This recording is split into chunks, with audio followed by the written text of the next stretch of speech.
विवेचना में आज कहानी मुगलों से टक्कर लेने वाले सिख योद्धा बंदा सिंह बहादुर की।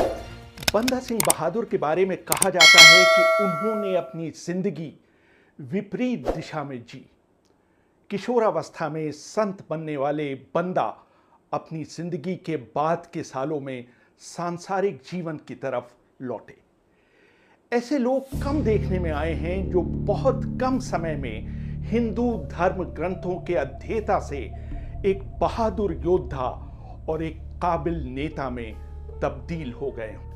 सिख रिसर्च इंस्टीट्यूट टेक्सास के सह संस्थापक हरिंदर सिंह लिखते हैं, 38 वर्ष का होते होते हम बंदा सिंह बहादुर के जीवन की दो पराकाष्ठाओं को देखते हैं। गुरु गोविंद सिंह से मुलाकात से पहले वो वैष्णव और शैव परंपराओं का पालन कर रहे थे, लेकिन उसके बाद उन्होंने सैनिक प्रशिक्षण, हथियारों और सेना के बिना 2500 किलोमीटर का सफर तय किया और 20 महीने के अंदर सरहिंद पर कब्जा कर खालसा राज की स्थापना की। बंदा सिंह बहादुर का जन्म 27 अक्टूबर 1670 को राजौरी में हुआ था।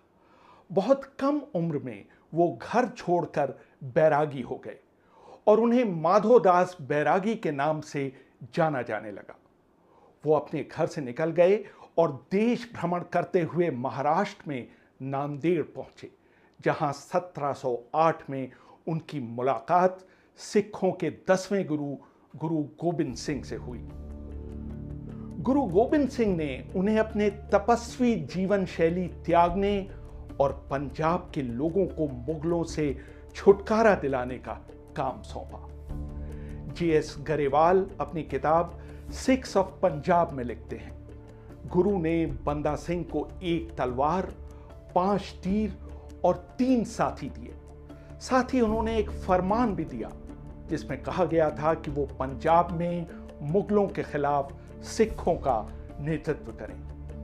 बंदा सिंह बहादुर पंजाब की तरफ निकल पड़े, लेकिन कुछ दिन बाद ही जमशीद खां नाम के एक अफगान ने गुरु गोविंद सिंह पर खुखरी से वार किया। गुरु गोविंद सिंह कई दिनों तक जिंदगी और मौत के बीच झूलते रहे। राजमोहन गांधी अपनी किताब Punjab a history from Aurangzeb to Mountbatten में लिखते हैं, घायल होने और अपनी मृत्यु के बीच गुरु गोविंद सिंह चाहते तो अपने पूर्ववर्तियों की तरह किसी व्यक्ति को अगला गुरु नामांकित कर सकते थे, लेकिन उन्होंने ऐसा नहीं किया। उन्होंने साफ घोषणा की कि उनके बाद गुरु ग्रंथ साहब को सिखों के स्थायी गुरु का दर्जा दिया जाएगा। वर्ष 1709 में जब मुगल बादशाह अभी भी दक्षिण में लड़ाई लड़ रहे थे, बंदा बहादुर पंजाब में सतलज नदी के पूर्व में जा पहुंचे और सिख किसानों को अपनी तरफ करने के अभियान में जुट गए। सबसे पहले तो उन्होंने सोनीपत और कैथल में मुगलों का खजाना लूटा। मशहूर इतिहासकार हरिराम गुप्ता ने अपनी किताब later Mughal history of Punjab में उस जमाने के मुगल इतिहासकार खफी खां को कहते बताया है कि 3 से 4 महीनों के भीतर बंदा बहादुर की सेना में करीब 5000 घोड़े और 8000 पैदल सैनिक शामिल हो गए। कुछ दिनों बाद इन सैनिकों की संख्या बढ़कर 19,000 हो गई। नवंबर 1709 में बंदा बहादुर के सैनिकों ने अचानक सरहिंद के कस्बे समाना पर हमला बोला। हरिराम गुप्ता लिखते हैं, समाना पर हमला करने की वजह यह थी कि 34 साल पहले गुरु तेग बहादुर का सिर कलम करवाने वाला और गुरु गोविंद सिंह के लड़कों को मारने वाला व्यक्ति वजीर खां उसी शहर में रह रहा था। समाना को बचाने के लिए दिल्ली से सरहिंद को कोई मदद नहीं भेजी गई। सरहिंद दिल्ली और लाहौर के बीच बसा बड़ा शहर था। यहां मुगलों ने बड़े बड़े भवन बनवा रखे थे और ये उस समय पूरे भारत में लाल मलमल बनाने के लिए मशहूर था। बंदा बहादुर ने मई 1710 में सरहिंद पर हमला बोला। 22 मई 1710 को हुई इस लड़ाई में बंदा ने ये मानते हुए कि सबसे कमजोर तोपखाने को हमेशा बीच में रखा जाता है, बीच में रखी 4 तोपों पर सबसे पहले हमला बोला। इस हमले की कमान उन्होंने भाई फतेह सिंह को दी। हरीश ढिल्लों लिखते हैं, आमने सामने की लड़ाई में फतेह सिंह ने वजीर खां के सिर पर वार किया। जैसे ही सरहिंद के सैनिकों ने अपने सेनापति का सिर कटकर जमीन पर गिरते देखा, उनका मनोबल गिर गया और वो मैदान छोड़कर भाग खड़े हुए। इस लड़ाई में बंदा बहादुर की जीत हुई। एक समय ऐसा भी आया कि लाहौर और कसूर को छोड़कर लगभग पूरा पंजाब बंदा बहादुर के वर्चस्व में आ गया। बंदा सिंह बहादुर ने अपने नए कमान केंद्र को लोहगढ़ का नाम दिया। सरहिंद की जीत को याद करते हुए उन्होंने नए सिक्के ढलवाए और अपनी नई सील यानी मोहर जारी की। उन सिक्कों पर गुरु नानक और गुरु गोविंद सिंह के चित्र थे। वर्ष 1710 में 66 वर्षीय मुगल बादशाह बहादुर शाह स्वयं बंदा सिंह बहादुर के खिलाफ जंग के मैदान में उतरे। दक्षिण से लौटते ही बहादुर शाह दिल्ली में नहीं रुके और उन्होंने सीधे लोहगढ़ की तरफ कूच किया। मुगल फौज बंदा की सेना से कहीं बड़ी थी। बंदा को भेष बदलकर लोहगढ़ से निकल जाने के लिए मजबूर होना पड़ा। SM लतीफ अपनी किताब द हिस्ट्री ऑफ पंजाब में लिखते हैं, बंदा बहादुर को ध्यान में रखकर बहादुर शाह ने आदेश दिया कि अब दिल्ली के बजाय लाहौर उनकी राजधानी होगी। लाहौर से उन्होंने बंदा को पकड़ने के लिए अपने सैन्य कमांडर भेजे। तब तक बंदा ने अपने को अपनी पत्नी और कुछ साथियों के साथ पहाड़ों में छिपा लिया था। जब एक कमांडर खाली हाथ लौटा तो बहादुर शाह ने उसको किले में ही हिरासत में रखने का आदेश दे दिया। लेकिन 1712 में बादशाह बहादुर शाह का निधन हो गया। इसके बाद हुई लड़ाई में सत्ता पहले जहंदर के हाथ में आई और फिर उनके भतीजे फर्रुखसियर को मुगल ताज मिला। फर्रुखसियर ने कश्मीर के सूबेदार अब्दुल समद खां को बंदा सिंह बहादुर के खिलाफ अभियान शुरू करने का आदेश दिया। समद ने 1713 आते आते बंदा बहादुर को सरहिंद छोड़ने पर मजबूर कर दिया। लेकिन उनके और समद के सैनिकों के बीच लुका छिपी का खेल चलता रहा।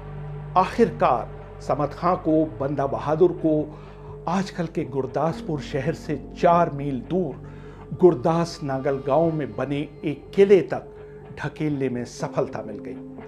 वहां किले का इतना जबरदस्त घेरा लगाया गया कि उसके अंदर अनाज का दाना तक नहीं पहुंच सकता था। किले के अंदर भूखमरी फैल गई और बंदा के साथियों ने गधों और घोड़ों का मांस खाकर किसी तरह स्वयं को जीवित रखा। हरिराम गुप्ता लिखते हैं, घास, पत्तियों और मांस पर गुजारा करते हुए बंदा बहादुर ने ताकतवर मुगल सेना का 8 महीनों तक बहुत बहादुरी से सामना किया। आखिरकार दिसंबर 1715 में समद खां को बंदा बहादुर का किला भेदने में सफलता मिल गई। बंदा बहादुर के आत्मसमर्पण करने के बाद उनके बहुत से साथियों को गुरदास नागल में ही मार दिया गया। दूसरे लोगों को लाहौर लौटते समय रावी के किनारे कत्ल किया गया। SM लतीफ ने लिखा है, सूबेदार ने विजेता की तरह लाहौर शहर में प्रवेश किया। उनके पीछे बंदा अपने सैनिकों के साथ चल रहे थे। सभी बंदियों को जंजीरों में बांधकर गधों या ऊंटों पर बैठने के लिए मजबूर किया गया था। समद खां ने बादशाह से बंदा बहादुर को खुद दिल्ली ले जाने की अनुमति मांगी, लेकिन बादशाह ने यह अनुमति नहीं दी। तब अगले दिन समद खां ने अपने बेटे के नेतृत्व में इन कैदियों को दिल्ली के लिए रवाना किया। 27 फरवरी को इस जुलूस ने दिल्ली के अंदर प्रवेश किया। जुलूस को देखने के लिए भारी संख्या में दिल्ली वासी सड़कों पर उतर आए। जेबीएस यूबी रॉय अपनी किताब religion, civil society and the state, a study of Sikhism में लिखते हैं, इस जुलूस में करीब 744 जीवित सिख कैदी चल रहे थे। उन्हें दो दो करके बिना काठी वाले ऊंटों पर बांधा गया था, यानी 377 ऊंटों का काफिला चल रहा था। प्रत्येक कैदी का एक हाथ गर्दन के पीछे कर लोहे की जंजीर से बांध दिया गया था। इसके अलावा उन्होंने लंबे बांसों पर मारे गए 2000 सिखों के सिर लटका रखे थे। उनके पीछे बंदा बहादुर चल रहे थे। उन्हें एक लोहे के पिंजड़े में डालकर हाथी पर सवार कराया गया था। उनके दोनों पैर लोहे की सांकलों से बंधे थे। उनकी बगल में नंगी तलवारें लिए 2 मुगल सिपाही खड़े थे। इन कैदियों को 1 हफ्ते कैद में रखने के बाद 5 मार्च 1716 को उनका कत्लेआम शुरू हुआ। हर सुबह कोतवाल सरबराह खां इन कैदियों से कहता, तुम्हें अपनी गलती सुधारने का आखिरी मौका दिया जा रहा है। सिख गुरुओं की शिक्षा में अपना विश्वास समाप्त करो और इस्लाम धर्म कबूल कर लो, तुम्हारी जिंदगी बख्श दी जाएगी। हरीश ढिल्लों लिखते हैं, हर सिख ने मुस्कुराते हुए ना में अपना सिर हिलाकर कोतवाल की पेशकश का जवाब दिया। 7 दिनों तक लगातार हुए सिख कैदियों के नरसंहार के बाद उसको कुछ दिनों के लिए रोक दिया गया। जेल में एकांतवास में रह रहे बंदा बहादुर की कोठरी के सामने से जब भी कोतवाल सरबराह खां गुजरता, वो उन्हें अपनी माला के दाने गिनते हुए पाता। 7 जून 1716 को बंदा और उनके कुछ साथियों को मेहरौली में बहादुर शाह की कब्र ले जाया गया। वहां उनको उनके सामने सिर झुकाने के लिए कहा गया। बंदा के 4 साल के बेटे अजय सिंह को उनके सामने लाकर बैठाया गया। हरीश ढिल्लों लिखते हैं, कोतवाल सरबराह खां के इशारे पर अजय सिंह के तलवार से टुकड़े कर दिए गए। बंदा बिना हिले डुले बैठे रहे। अजय सिंह के दिल को उसके शरीर से निकालकर बंदा बहादुर के मुंह में ठूस दिया गया। इसके बाद जल्लाद ने अपना ध्यान बंदा की तरफ केंद्रित किया। उनके शरीर के भी टुकड़े किए गए और उनको जितनी देर संभव हो सका जीवित रखा गया। आखिर में जल्लाद ने तलवार के एक वार से उनके सिर को उनके धड़ से अलग कर दिया। बंदा सिंह बहादुर की मौत के 2 साल बाद सईद भाइयों ने मराठों की मदद से फर्रुख सियर को न सिर्फ गद्दी से हटाया बल्कि गिरफ्तार कर उसकी आंखें फोड़ दी। इसके बाद मुगल साम्राज्य का भी विघटन होता चला गया और आखिर में नौबत यहां तक पहुंची कि दिल्ली का बादशाह अंग्रेजों के हाथ की कठपुतली बनकर दिल्ली के लाल किले से कुतुब मीनार तक ही सिमटा रह गया। काबुल, श्रीनगर और लाहौर पर रणजीत सिंह का कब्जा हो गया और दक्षिण भारत से लेकर पानीपत तक का विशाल भूभाग मराठों के हाथ चला गया।